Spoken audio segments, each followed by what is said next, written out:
This meeting is being recorded.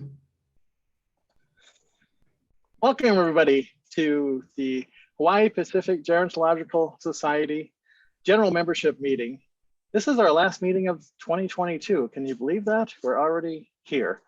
I'm actually thinking of putting up Halloween decorations here pretty soon. I can't believe it.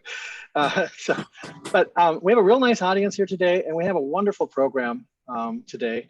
A couple of things. So I'm Rick Tabor. I'm president this year for HPGS. I'm also wrapping up this year. We have a lot of stuff happening in HPGS right now. So I want to just draw attention to that. We have a new website, which has all of our information in there. And if you haven't had a chance to look at it, please do take a look at that. We have posted our November fundraiser has been posted in there. So that's active right now for signing up for the fundraiser, for donating. And then we also will soon be posting our next year's biennium conference, which is kind of cool. So, and the biennium conference, we've titled it Sustainable Transitions in Gerontology.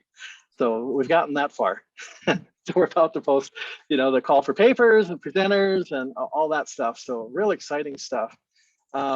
I don't see Lori here, but Lori Adamczyk worked really hard on updating the website, so our webpage with Malin more. And so it's got a lot of great stuff in there. So you can sign up for the conference in there, make donations, all that kind of stuff. And great.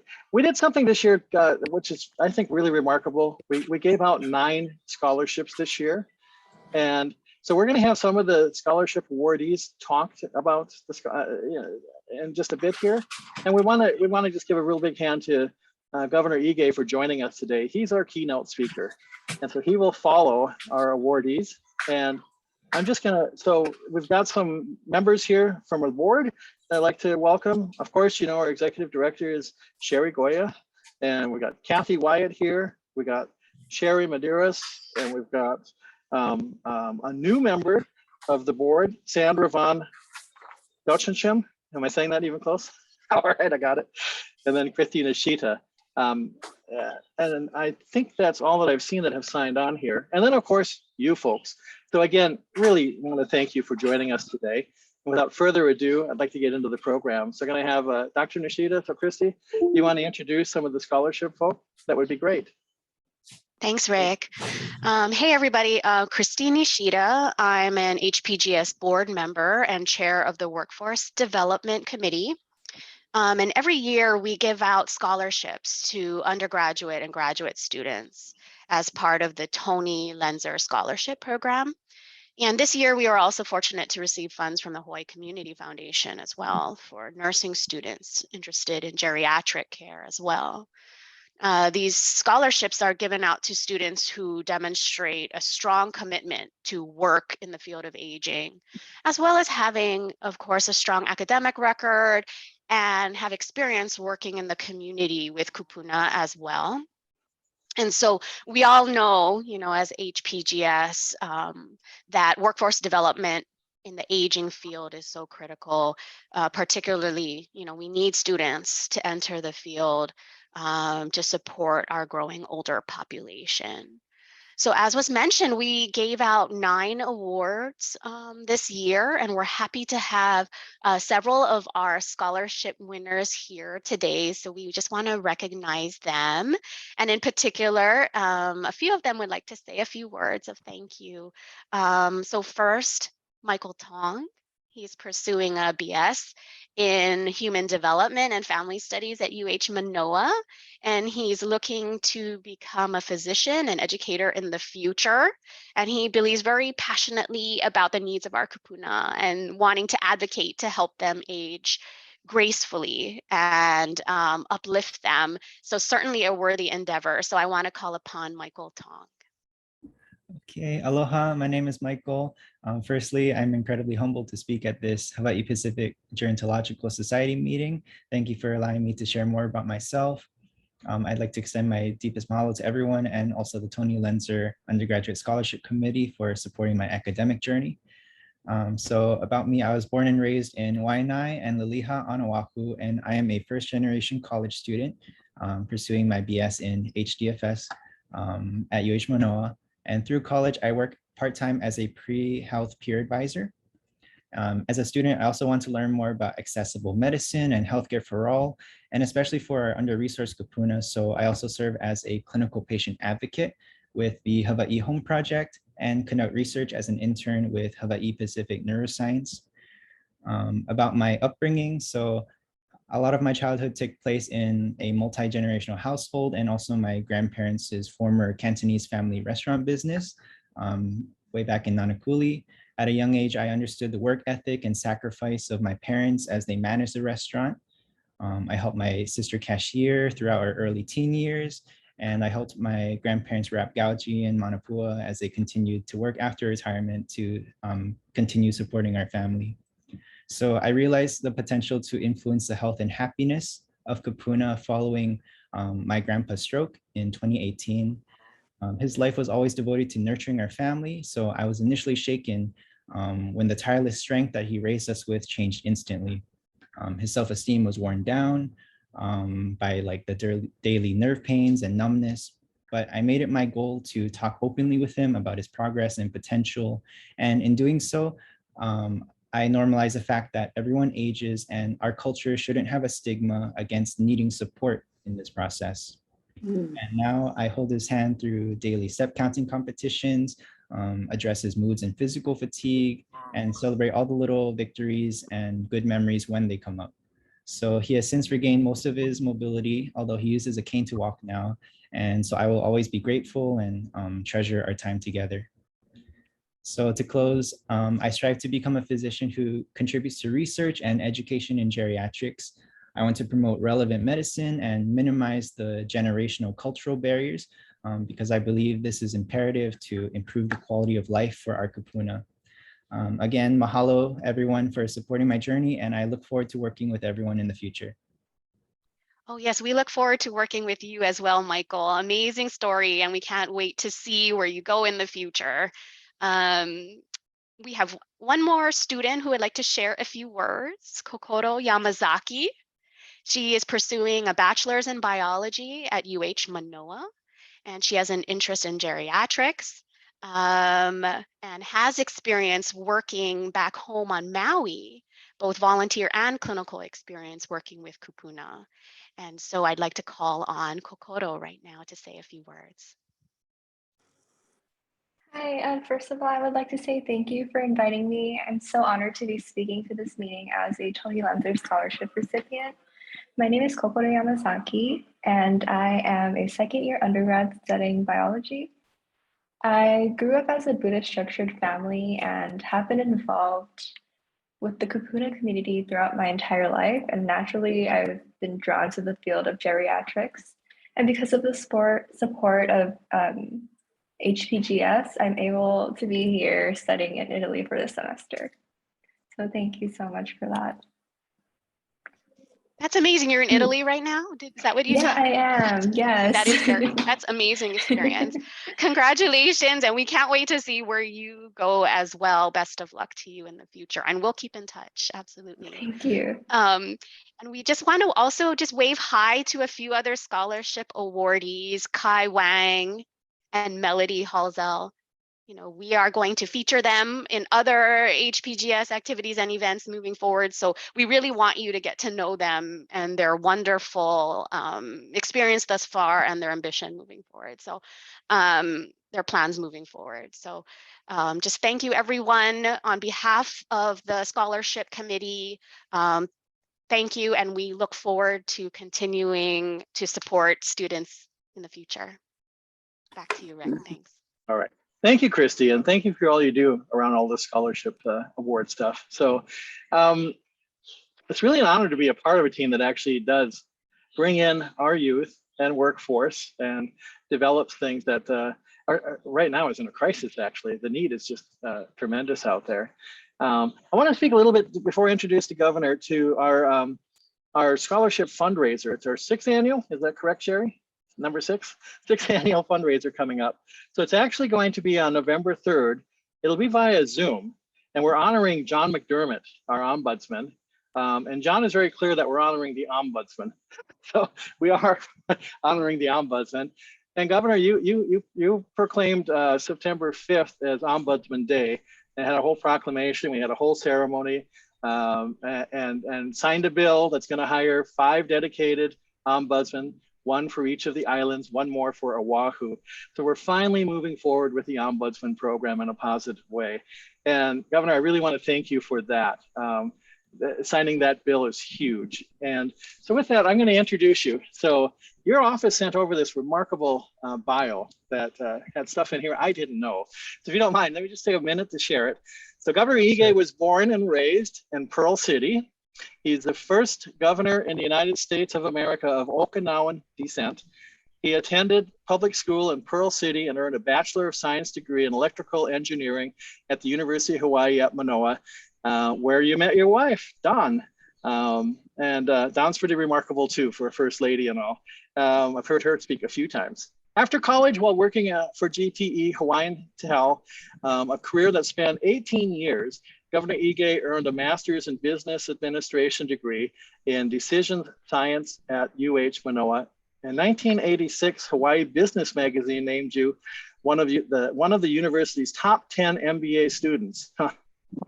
He went on to become a successful electrical engineer and project manager with 34-year career devoted to information technology, telecommunications, networks, and responsible public policy. Governor Ige began his political career in 1985 after being appointed by Governor Ariyoshi to fill a vacant seat in the Hawaii House of Representatives. In 1994, then Representative Ige was elected to the Hawaii Senate, where he represented his home district of Aiea, Pearl City until 2014. And Governor Ige and Mrs. Ige have 3 children who are currently pursuing their careers on the mainland. We've invited you here today, Governor Ige, to just talk about your time as governor, but I'm seeing here it's your time of public service, which is quite lengthy, and how it's going to be to wrap up and what's coming in the future for you. So take it away, Governor Ige. The floor is yours. Yeah, thanks. Good morning, and thank you so much, Rick and Hawaii Gerontological Society for giving me this opportunity to share some time with all of you. I truly appreciate the work that you do. As all of you know, Hawaii is one of the nation's largest aging populations. By 2030, nearly 25% of Hawaii's population will be 65 years of age or older. And, you know, you guys do so terrific work. I'm certain all of you saw the recent reports. Hawaii is once again #1 in life expectancy, 81.3 years for those born in the state.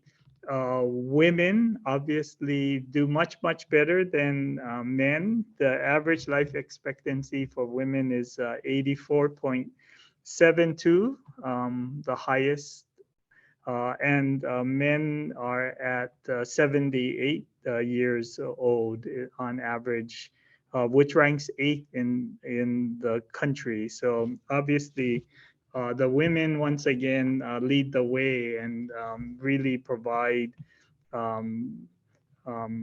the allows us to be the state with the longest life expectancy. I do want to thank all of you because it's all of your work that allows us to do this. All of your programs focused on taking care of our kupuna is so important to the outcome that we all see is people are living longer in the state of Hawaii. You know, we all know that the quality of life is essential for everyone, young and old. And that's why we have been focused on supporting families in this administration. I've had the privilege of signing a bill into law that made Hawaii the first state in the nation to provide support for unpaid caregivers of elderly family members.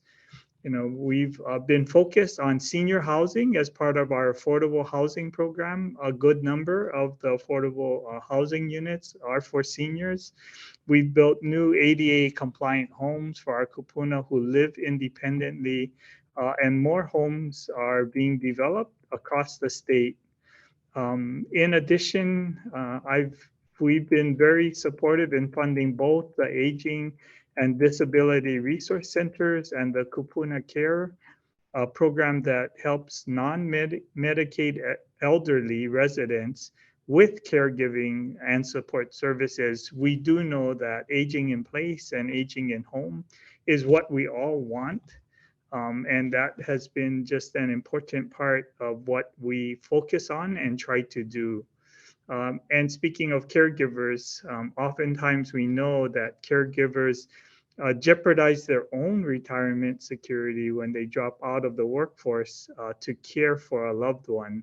And that's why we are so committed to supporting caregivers.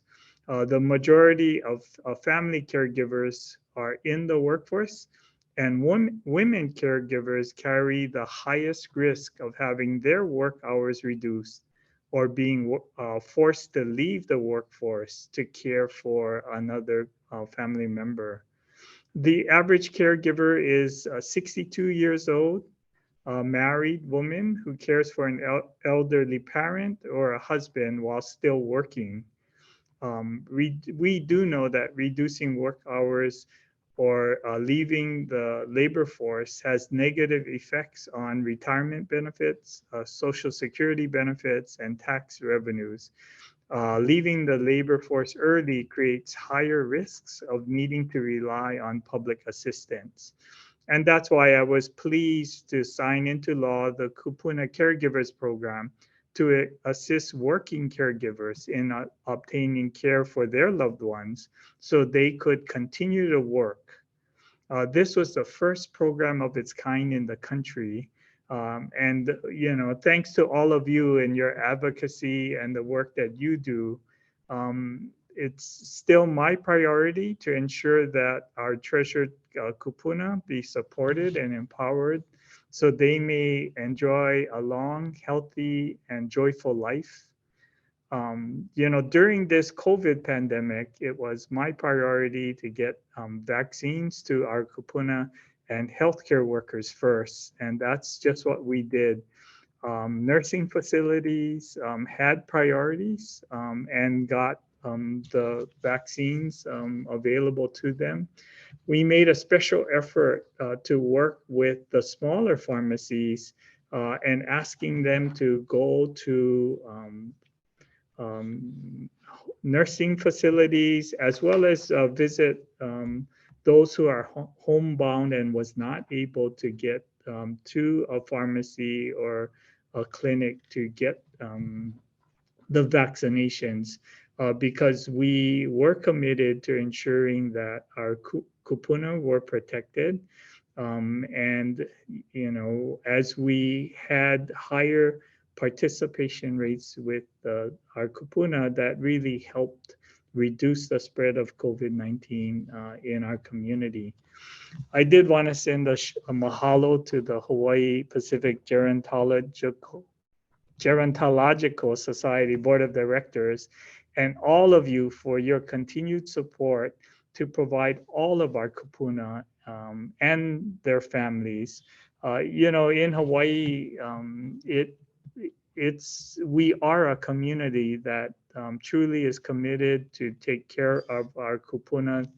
And I think most importantly, I know that you guys are really active in ensuring that that we can support kupuna remaining active. I for the long time tried to ignore the invitations from AARP as I became eligible for membership in AARP. But certainly when I got that letter from Medicare that said I'm now eligible for Medicare, it certainly hits you that we are all aging and certainly know that our community is better for active seniors who continue to volunteer and lead active lives. And so I wanted to express my appreciation to what you do for advocating for programs that support our kupuna. And I really wanted to take my hats off to Christy for her commitment to providing support for the next generation of students. And congratulations to Michael and Kokoro for your scholarships. And I think most importantly for your commitment to continuing to focus on geriatrics and care for our most precious resource. It's certainly great. You know, one of the outcomes of this pandemic is we recognize that we need to be focused on that next generation of healthcare professionals. You know, we've been working very hard with the university to expand access to nursing programs, public health programs, physicians, because we know that during this pandemic, we struggled to be able to find the healthcare professionals that we need to take care of our community. So it's always exciting to me to see young people who are passionate and who are sincerely focused on the challenges of aging and the challenges of how we can continue to have our kupuna live active and engaged lives, making our community stronger and better. So with that, Rick, I'd be happy to take questions or. Okay. So we have one in the queue. Somebody wants to make a comment. So Kathy Wyatt from our board of directors. Kathy, you had a statement you want to make? Yes, I did. Governor Ige, I have met you several times, but I know that we meet 8 million people a week. So I operate 2 adult daycare centers.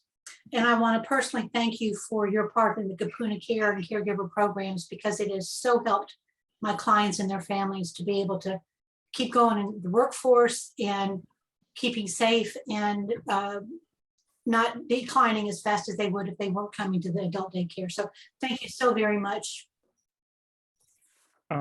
Thanks, Kathy. Thanks for what you do. I appreciate the kind words, and you know, all of you had worked to advocate, you know, that we needed to provide relief for those caregivers who continued in the workforce. You know, I am proud as governor of the state of Hawaii because we continue to lead the country in finding innovative ways to support caregivers, trying to support families taking care of kupuna at home, and really doing everything we can to ensure that our kupuna have active and engaged lives, because we know that it strengthens our entire community. I think we're lucky we live Hawaii, yeah. I mean, so we're very family oriented and really appreciate what you've done in your both of your terms for Kupuna throughout this time. So one of the big threats we had during your term, of course, was COVID. So, and I want to thank you for keeping us the safest state in the nation. I really appreciate that personally, but I speak on behalf of everyone I know. As in your governorship and your leadership around this pandemic, which was really one of the first pandemics of most of our lifetimes, yeah. What do you hope we've learned from that? Well, I mean, I think that, Rick, there were a lot of things, lessons learned. I think most importantly, you know, we were very clear in our priorities. We saw across the country that residents in nursing homes were amongst the most at risk. because of the situations they're in. And that's certainly something that we were committed to making sure didn't happen here in the islands. Making vaccinations available to residents and staff at care facilities just made a whole lot of sense on a lot of different um, levels. And so we were glad to help and participate in that way. I did truly appreciate the partnership with the Healthcare Association of Hawaii and all of the facilities, and really working together to identify best practices, of what we could do to get people vaccinated, procedures that we could implement to reduce the spread of COVID in the facilities. And we certainly in the Department of Health was really focused in supporting a facility if they did have a COVID outbreak. It was all about how we can provide the highest level of support for them, and try to contain the infection, and help the residents become healthy as quickly as possible. So I really do think that because we're all connected here in the state, and we have the opportunity to work with the facilities and healthcare professionals on a regular basis, it really did help us stay informed and make decisions that benefited the community in general. One of the biggest lessons that we're focused on now, Rick, is really the whole workforce issue. Because we were in communications with the hospitals and the healthcare facilities, we identified the workforce shortage very early on and ahead of most other states. And that allowed us to work on contracting for traveling healthcare professionals. And I think the statistic that I'm most proud of in the evaluation of COVID response of all of the 50 states, Hawaii was the only state in the country that had 0 days during the past 3 years when the pandemic overwhelmed the healthcare system. The average nationwide was 50 days. So all across the country, hospitals or healthcare systems were overwhelmed by COVID patients, and really at that point unable to provide care for their communities. And in Hawaii, we actually never allowed our healthcare system to be overwhelmed. And I've appreciated the work that the hospitals and the care facilities, all of the efforts that they made. We worked very hard to support them because we knew that they were on the front lines. And certainly our kupuna was amongst the most vulnerable during this pandemic. And it's what we care the most about. My mom passed away more than a year ago now at 99. We had started to make plans about her 100th birthday, and it was unfortunate, tragic that she didn't make it. But she lived a full life, and like many seniors all across our state, remained active and engaged for a long time. And we know that that's really important to keep people healthy. And we count on our kupuna for childcare in many families, in helping with soccer and baseball and all of the other things that our grandchildren need. And I think most importantly, we know that the multi-generational interactions are good for our keiki and good for our kupuna. And it's really heartwarming to see so many seniors remain active after retirement. It's just a wonderful um, asset that our community has. Agree. Sorry for your loss. 99 years. Wow. Yeah. Our greatest generation, right? Absolutely. So how do you hope to be remembered? I don't think about that too much, Rick, but I really, I really focus on listening to people's concerns, and, I'm just really proud to be governor of Hawaii. I've been on so many, we were having governors conference calls every week for most of the pandemic. And, hearing the struggles in other communities, I was so proud of the people of Hawaii because it never became putting personal interest or personal priorities in front of the priorities that was best for our community.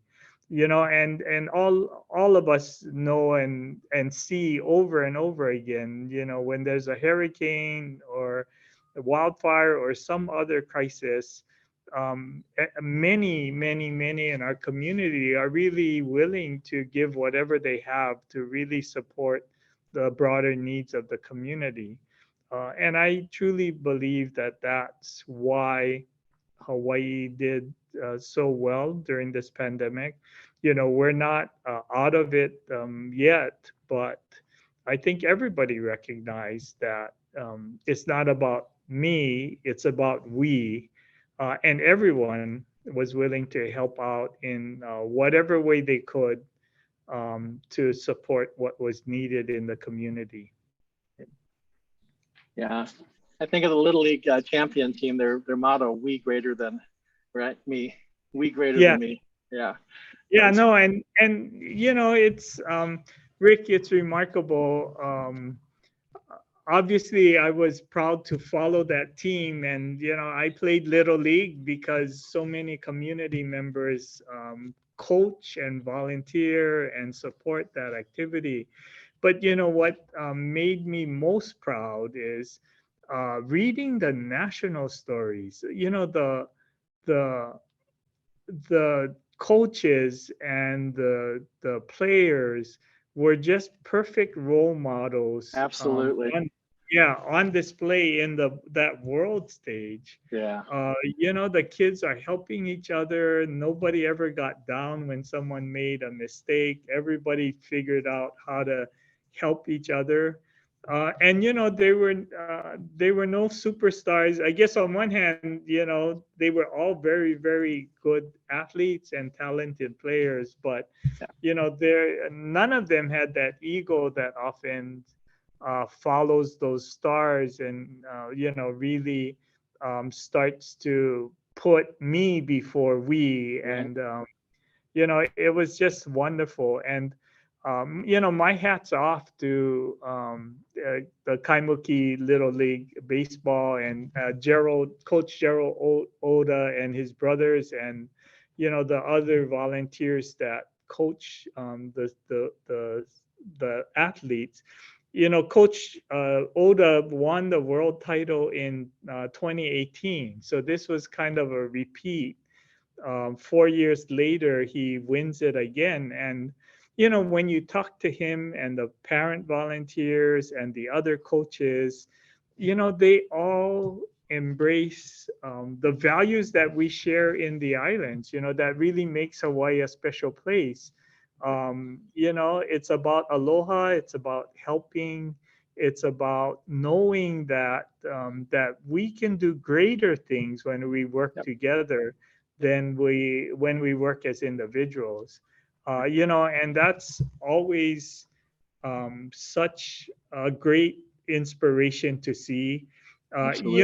And yeah, and after being on weekly phone calls with the other governors, around the country, it was great to see the little Honolulu Little League beat Texas and beat Tennessee and beat some of these other communities with humility and class, and Coach Oda said that one of the things that the players were most proud of was that they won the sportsmanship award as well. So I mean, they won the title on the field, but they certainly the way they behaved and acted was definitely recognized by the media and all of those involved with the Little League sports. Living Pono. Sherry, did you have something you wanted to add? Am I? Oh, You're on. hello. I know that everyone, hi, how are you? Great. I know they always talk about your governorship and all that kind of stuff. And I know we've known each other for many years since my brother is Senator Lesiar, almost older than you, and it's been going to be now longer than you in the legislature. So on the personal side, I wanted the members to know that with also in your, one of the achievements was the tennis courts between the Priory and the Washington Place was resurfaced this year. And I've been coaching for over 20 years. And so I went to the blessing and David hit tennis balls with one of our varsity players earlier this year. So I'm going to be doing beginning tennis starting in October. So maybe you could be my assistant. You have to hit balls, okay? And then on the other line, I saw you throw out a baseball at the Japan game. So Nishihara Chojinkai, you're a member of our club. And we have a softball team that plays, we were in second place this year. And with you, we might have been first place. So, I don't think so. So in the spring of next year, hello, David, we need a pitcher. Well, it was definitely exciting to be in Hiroshima for the 25th anniversary of the sister state prefecture agreement between Hawaii and Hiroshima. And the professional baseball in Japan is big, and it was exciting to be able to attend a Carps game. And yes, I was honored, but I was very nervous and stressed about throwing that pitch. As you know, the Little League baseball team just won the world championship like 2 days before. And the last thing I wanted to do was embarrass the people of Hawaii by throwing it in the dirt or throwing it over the catcher. So I was proud that I was able to throw a strike at least, and I certainly was relieved when it didn't hit the ground or go over the catcher. So that was a fun thing to do. Yeah, you look good. Muscle memory from all of those hours playing Little League baseball. There you go. Doesn't grow old. So on the personal side, then after you leave office, what do you want to do, or what would you be doing? Because we're in the Kapuna, our little toes in the Kapuna world. Yeah, Don and I don't really have any specific plans yet at this point. Obviously, we both committed to getting healthy and exercising more frequently and doing the things that we all know make a difference. We're going to travel at least to visit our kids on the mainland. That's the first thing we're going to be doing.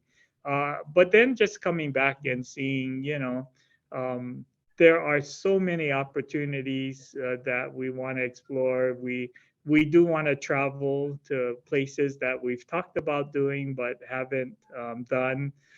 Don really wants to go to Patagonia, and it's remarkable how you can travel to almost anywhere in the world today. So that's definitely part of what we'll be doing. I do know that I want to go back to school, and there's a lot of things that that new developments in technology and engineering that didn't exist when I was a student. And certainly I just have a personal interest in some of those things, and I'm certain that we'll be engaged in different ways. So I know that we'll be seeing many of you in various events and activities as we get beyond the end of the term. Good. Enjoy it. Yes. So I put my picture of Hiroshima up here for you. Yes. Yeah. We were there a few years ago. We were a half a block from the park, and it was really nice to be in Hiroshima. And I had the opportunity. We were trying to visit. We had a number of sister state exchanges that were postponed because of the pandemic. So I was glad to be able to travel to Yamaguchi and sign a brand new sister state arrangement with Yamaguchi Prefecture. And I visited Tsuoshima and found out that my mother's family is from Tsuoshima. And I was able to meet a second cousin in Tsuoshima because the prefecture had researched my family route. So I've discovered since I've become governor that I have relatives in Okinawa on my father's side, and I have relatives in Hiroshima on my mother's side. And, so it was wonderful to be able to connect with my family members and get reconnected to Japan and Okinawa and where our family's from. Great. Hey, does anybody else in the audience have any question they would like to ask the governor? Caroline? No? My apologies, I was on mute. Thank you, Governor, for everything during your term. We really appreciate it. Thank you. Hi, Carolyn. Thanks for all the work you do.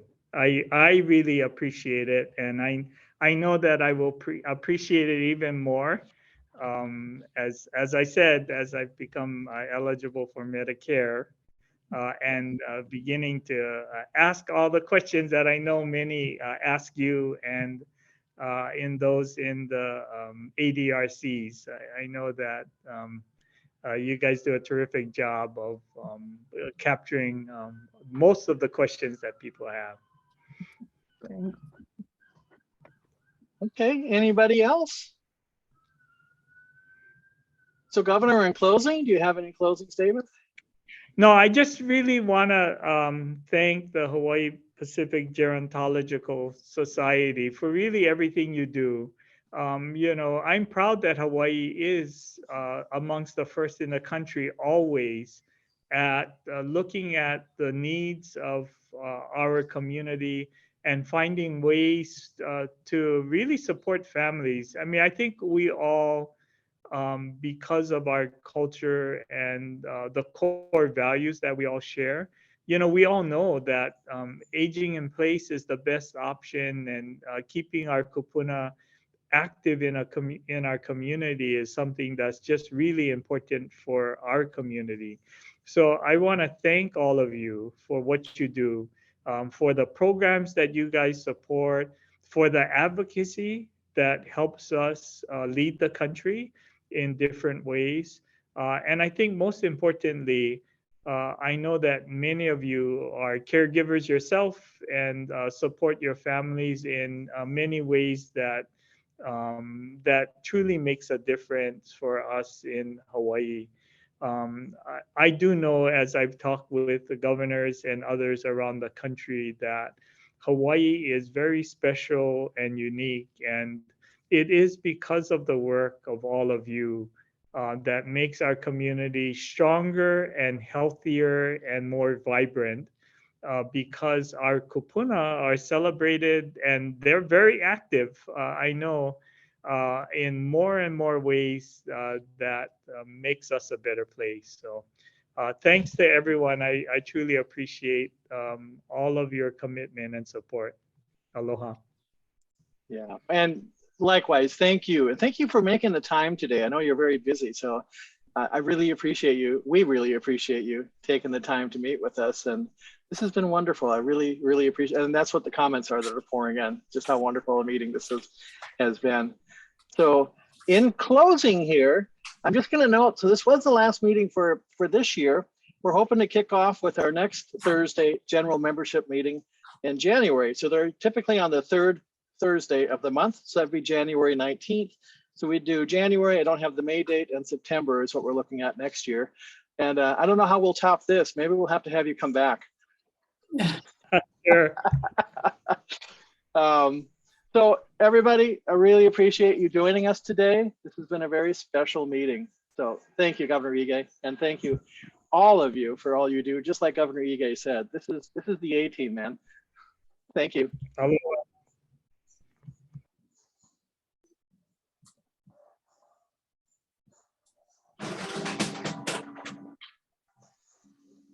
You can stop the recording there, Kathy.